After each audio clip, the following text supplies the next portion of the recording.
അപ്പോൾ നമ്മൾ കഴിഞ്ഞ ക്ലാസ്സിൽ ഡിസ്കസ് ചെയ്തത് മാനുവൽ ക്ലീനിങ്ങിൻ്റെ സ്റ്റെപ്പുകളെ കുറിച്ചാണ്.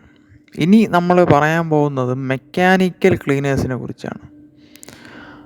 ഓക്കെ, അതായത് നമ്മുടെ ഡീകണ്ടാമിനേഷൻ ഏരിയയിൽ ക്ലീനിങ്ങിന് വേണ്ടി ഉപയോഗിക്കുന്ന മെഷീനുകളെ കുറിച്ച്. മെയിനായിട്ടും 2 മെഷീനാണുള്ളത്, അൾട്രാസോണിക് ക്ലീനേഴ്സും വാഷർ ഡിസ്ഇൻഫെക്ടറും. അതിലൊന്നാമത്തെ അൾട്രാസോണിക് ക്ലീനർ. അപ്പോൾ ഇത് നിങ്ങൾ പോസ്റ്റിങ്ങിനൊക്കെ പോകുമ്പോൾ കണ്ടിട്ടുണ്ടായിരിക്കും ഈ ഒരു മെഷീൻ.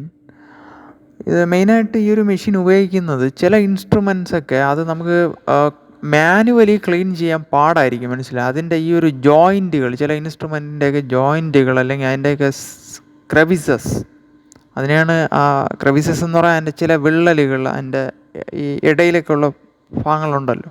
പിന്നെ ഈ ലൂമൻ്റ് ആയിട്ടുള്ള ഇൻസ്ട്രുമെൻറ്റ്, അതായത് ഈ ചാനൽസൊക്കെ ഉള്ള സെക്ഷൻ ട്യൂബ് അങ്ങനെയൊക്കെയുള്ള ഡിവൈസുകൾ നമുക്ക് മാനുവലി ഒന്ന് ബ്രഷൊക്കെ ഉപയോഗിച്ച് നന്നായിട്ട് ക്ലീൻ ചെയ്ത് ഫ്ലഷ് ചെയ്ത ശേഷം അൾട്രാസോണിക് ക്ലീനറിനകത്തിട്ട് നന്നായിട്ട് ക്ലീൻ ചെയ്തെടുക്കാൻ പറ്റും. ഇനി എങ്ങനെയാണ് ഈ ഒരു മെഷീൻ വർക്ക് ചെയ്യുന്നതെന്നാണ് നമ്മൾ നോക്കുന്നത്.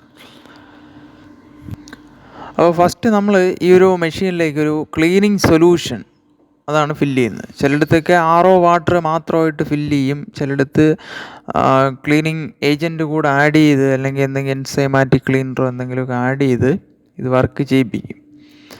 അപ്പോൾ ഇത് വർക്ക് ചെയ്യുന്നത് ഈ ഒരു മെഷീൻ്റെ ഈ ക്ലീനിങ് സൊല്യൂഷൻ ഫില്ല് ചെയ്യുന്ന ഒരു ടാങ്കിൻ്റെ അടിഭാഗത്തായിട്ട് ഒരു ട്രാൻസ്ഡ്യൂസർ വെച്ചിട്ടുണ്ട്. അപ്പോൾ ഈ ഒരു ട്രാൻസ്ഡ്യൂസറിൽ നമ്മൾ മെഷീൻ ഓണാക്കുമ്പോൾ അത് ഇലക്ട്രിസിറ്റി വന്ന് ഈ ഒരു ട്രാൻസ്ഡ്യൂസർ വഴി അൾട്രാസൗണ്ട് വേവ്സ് എന്ത് ചെയ്യും, പ്രൊഡ്യൂസ് ചെയ്യും. ഈ അൾട്രാസൗണ്ട് വേവ്സ് ഈ സിങ്കിനകത്തുള്ള ക്ലീനിങ് സൊല്യൂഷനിലേക്ക് ഇങ്ങനെ പാസ് ചെയ്ത് കൊടുക്കും. അപ്പം ഈ ക്ലീനിങ് സൊല്യൂഷൻ എന്ത് ചെയ്യും, വൈബ്രേറ്റ് ചെയ്യും, മനസ്സിലായില്ലേ. അതിനകത്ത് വേവ്സ് ഉണ്ടാകുമ്പോൾ സൊല്യൂഷൻ വൈബ്രേറ്റ് ചെയ്യും. അതായത് നമ്മളിപ്പോൾ ഒരു പാത്രത്തിൽ വെള്ളം ഫില്ല് ചെയ്ത് വെച്ചിട്ട് ആ പാത്രത്തിലൊരു തട്ട് കൊടുത്തു കഴിഞ്ഞാൽ ഈ വെള്ളം വൈബ്രേറ്റ് ചെയ്യുന്നതാണ്, ആ പാത്രത്തിനകത്തുള്ള വെള്ളം. ആ ഒരു മെക്കാനിസമാണ് ഇവിടെ.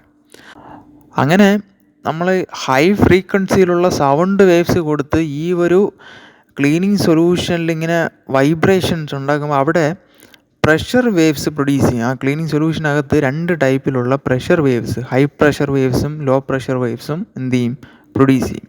എന്നിട്ട് ഈ ഒരു ലോ പ്രഷർ വേവ്സ് ഇങ്ങനെ ഈ സൊല്യൂഷനിൽ ഇങ്ങനെ പാസ് ചെയ്തിട്ട് ഈ അതിനകത്ത് നമ്മൾ ഇടുന്ന ഇൻസ്ട്രുമെൻറ്റിൻ്റെയൊക്കെ പുറത്ത് ഇതെന്ത് ചെയ്യും, വളരെ ചെറിയ, അതായത് 0.001 മില്ലിമീറ്റർ ഒരു മൈക്രോമീറ്റർ സൈസുള്ള ചെറിയ ബബിളുകൾ എന്ത് ചെയ്യും, ഇത് ആ ഒരു ഇൻസ്ട്രുമെൻറ്റിൻ്റെ സർഫസിൽ പ്രൊഡ്യൂസ് ചെയ്യും.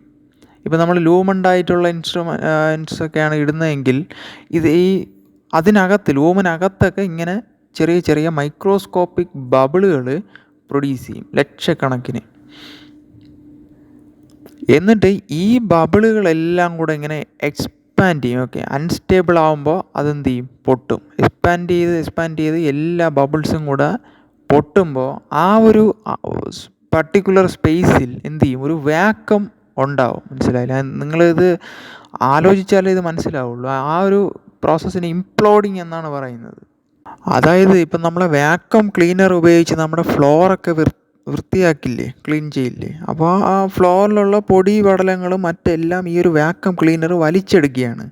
അതുപോലെ ഈ സൊല്യൂഷനകത്ത് കിടക്കുന്ന ഇൻസ്ട്രുമെൻറ്റിൻ്റെ സർഫസിൽ മൊത്തം ഇങ്ങനെ വാക്വം ഉണ്ടാകുമ്പോൾ എന്ത് ചെയ്യും, ആ വാക്വം എന്ത് ചെയ്യും, ഈ മൊത്തം ട്രേസസ് എന്ന് അതിൻ്റെ പുറത്തുള്ള സോയിൽസും ഡെർബിസും എല്ലാം കൂടെ ഇങ്ങനെ വലിച്ചെടുത്ത് ക്ലീനിങ് സൊല്യൂഷനിൽ ഡിസോൾവ് ചെയ്യിപ്പിക്കും, മനസ്സിലായോ. അതിൽ തന്നെ സോലുബിളായിട്ടുള്ള എല്ലാ ഡേർട്ടും സോയിലും ഒക്കെ ഈ ഒരു ക്ലീനിങ് സൊല്യൂഷനിൽ ഡിസോൾവ് ചെയ്യും. ഇൻസോലുബിളായിട്ട് അല്ലെങ്കിൽ വെള്ളത്തിൽ ലയിക്കാത്ത എന്തെങ്കിലുമൊക്കെ ഐറ്റം ഉണ്ടെങ്കിൽ എന്ത് ചെയ്യും, അത് നമ്മുടെ അൾട്രാസോണിക് ക്ലീനറിൻ്റെ ടാങ്കിൻ്റെ അടിയിലത് ഡെപ്പോസിറ്റും ആവും. അങ്ങനെ ഇൻസ്ട്രുമെൻറ്റിൻ്റെ എല്ലാ പാർട്സും നന്നായിട്ട് ക്ലീൻ ചെയ്തെടുക്കാൻ പറ്റും. ഓക്കെ, അപ്പോൾ ഇതാണ് അതിൻ്റെ മെക്കാനിസം എന്ന് പറയുന്നത്. അപ്പോൾ ഇത് ഓപ്പറേറ്റ് ചെയ്യുമ്പോൾ നമ്മൾ കുറച്ച് കാര്യങ്ങളൊക്കെ ശ്രദ്ധിക്കണം. ഒന്നാമത്തേത്, എല്ലാ ഇൻസ്ട്രുമെൻറ്റും നമ്മൾ ഈ ഒരു സോയിൽ അല്ലെങ്കിൽ നമ്മുടെ ഈ ബ്ലഡോട് കൂടി ഒന്ന് എടുത്ത് ഇതിനകത്ത് ഇടല്ലേ, എല്ലാം പ്രീ വാഷിംഗ് അല്ലെ പ്രീ സോക്കിങ് കഴിഞ്ഞിട്ട് വേണം ഇതിനകത്തേക്ക് എടുത്ത് ഇടാനുള്ളത്. പിന്നെ എല്ലാ ഇൻസ്ട്രുമെൻറ്റും ഓപ്പൺ പൊസിഷനിലും ആയിരിക്കണം. മൾട്ടി പാർട്ടായിട്ടുള്ള ഇൻസ്ട്രുമെൻ്റ് ഒക്കെ ഉണ്ടെങ്കിൽ അതെല്ലാം ഡിസ്അസംബിൾ ചെയ്ത് വേണം ഇതിനകത്ത് ഇടാൻ. എന്നാലേ പ്രോപ്പറായിട്ട് ആ ഒരു ക്ലീനിങ് സൊല്യൂഷൻ എല്ലാ സ്ഥലത്തും എത്തുള്ളൂ അല്ലേ. അതുപോലെ ലൂമൻഡ് ആയിട്ടുള്ള ഡിവൈസുകളുടെ ലൂമനകത്ത് ഫുള്ളും ഈ ഒരു ക്ലീനിങ് സൊല്യൂഷൻ എന്ത് ചെയ്യും, ഫില്ല് ചെയ്ത് നിൽക്കണം. എന്നാലേ അതിനകത്ത് എല്ലായിടത്തും ഇതേപോലെ ഈ ഒരു ക്യാവിറ്റേഷൻ പ്രോസസ്സ് നടക്കുകയുള്ളൂ. പിന്നെ നമ്മൾ ആ ഒരു ക്ലീനിങ് സൊല്യൂഷൻ ചൂസ് ചെയ്യുന്ന മെയിനായിട്ട് മൾട്ടി എൻസൈമാറ്റിക് ഡിറ്റർജൻസ് ആണ് റെക്കമെൻഡ് ചെയ്യുന്നത്, അതാണ് നല്ലത്. പിന്നെ ലോ ഫോമിങ് ആയിട്ടുള്ള ഒരുപാട് പതയാത്ത എന്തെങ്കിലും ക്ലീനിങ് സൊല്യൂഷൻ ആയിരിക്കണം, ക്ലീനിങ് ഏജൻ്റ് ആയിരിക്കണം, ന്യൂട്രൽ പി എച്ചിലുള്ള ഏജൻ്റ് ആയിരിക്കണം നമ്മൾ ഉപയോഗിക്കേണ്ടത്. പിന്നെ അതിൽ ഈ ഒരു ഗ്ലാസ് ഐറ്റം അല്ലെങ്കിൽ നമ്മുടെ plastic item, fibre optic component, അതായത് നമ്മുടെ എന്താണ് ലൈറ്റ് കമ്പോണൻറ്റ്സ് ഇൻസ്ട്രുമെൻറ്റിൻ്റെയൊക്കെ, അതൊന്നും നമ്മൾ ഇതിനകത്തേക്ക് ഇട്ട് ക്ലീൻ ചെയ്യരുത്. അതിൻ്റെ ഗ്ലാസ് ആ സംഭവമൊക്കെ ഡാമേജ് ആയി പോകും, മനസ്സിലായി. കാരണം വൈബ്രേഷൻ അല്ലേ ഇതിനകത്ത്, അപ്പോൾ അത് ഡാമേജ് ആയി പൊട്ടിപ്പോകാനുള്ള ചാൻസ് ഉണ്ട്. പിന്നെ ഈ ഒരു അൾട്രാസോണിക് ക്ലീനിങ് കഴിഞ്ഞ് എടുത്ത ശേഷം എല്ലാ ഇൻസ്ട്രുമെൻറ്റും ഒന്നുകൂടെ നമ്മൾ നന്നായിട്ട് റിൻസിങ് ചെയ്യണം. നന്നായിട്ട് കഴുകി കളഞ്ഞിട്ട് വേണം അടുത്ത് ഡ്രൈ ചെയ്ത് അത് പാക്ക് ചെയ്യാനുള്ളത്. യൂഷ്വലി ഇതിൻ്റെ ടൈമിങ് 10 to 15 മിനിറ്റ്സ് ആണ് ഇതിൻ്റെ ടൈമിംഗ് ഒക്കെ പറയുന്നത്. പിന്നെ വേറെ ക്വസ്റ്റ്യൻ ഉണ്ട്, ഈ ഒരു അൾട്രാസോണിക് ക്ലീനേഴ്സ് എന്ത് മെക്കാനിസം അല്ല അതിൻ്റെ വർക്കിംഗ് മെക്കാനിസം എന്താണെന്ന്. വർക്കിംഗ് മെക്കാനിസം എന്ന് പറയുന്നത് ക്യാവിറ്റേഷനാണ്.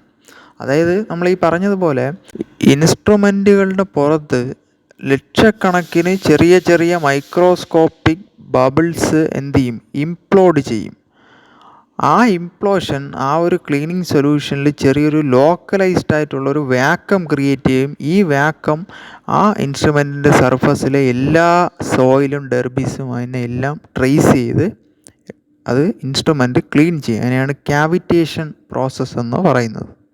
പിന്നെ ഈ ഒരു മെഷീൻ്റെ എഫിഷ്യൻസി നമ്മൾ ടെസ്റ്റ് ചെയ്യുന്നത് നമ്മൾ ഈ ഷവർമയും റോളൊക്കെ പൊതിഞ്ഞ് ചേരുന്ന ചെറിയ അലുമിനിയം ഫോയിൽ പേപ്പറില്ലേ, ആ ഫോയിൽ പേപ്പറിൻ്റെ ചെറിയൊരു കഷ്ണം നമ്മൾ ഈ ഒരു മെഷീൻ ഓപ്പറേറ്റ് ചെയ്യുമ്പോൾ കുറച്ച് കട്ട് ചെയ്ത് ഇതിനകത്തേക്ക് ഇടും, മനസ്സിലായില്ലേ. എന്നിട്ട് പ്രോസസ്സ് കഴിഞ്ഞ് നോക്കുമ്പോൾ ഈ ഒരു ഫോയിൽ പേപ്പറിൽ ചെറിയ ചെറിയ വിള്ളലുകൾ കാണാൻ കഴിയും വൈബ്രേഷൻ്റെ ഭാഗമായിട്ട്. എങ്കിൽ അത് പ്രോസസ്സ് സക്സസ്ഫുള്ളാണെന്നാണ്, അല്ലെങ്കിൽ മെഷീൻ നന്നായിട്ട് വർക്ക് ചെയ്യുന്നുണ്ടെന്ന് നമുക്ക് മനസ്സിലാക്കാം. വേറെയും ടെസ്റ്റുകളുണ്ട്. ഓക്കെ, അപ്പോൾ ഇത്രയാണ് നമ്മുടെ അൾട്രാസോണിക് ക്ലീനറിനെ കുറിച്ച് പറയാനുള്ളത്.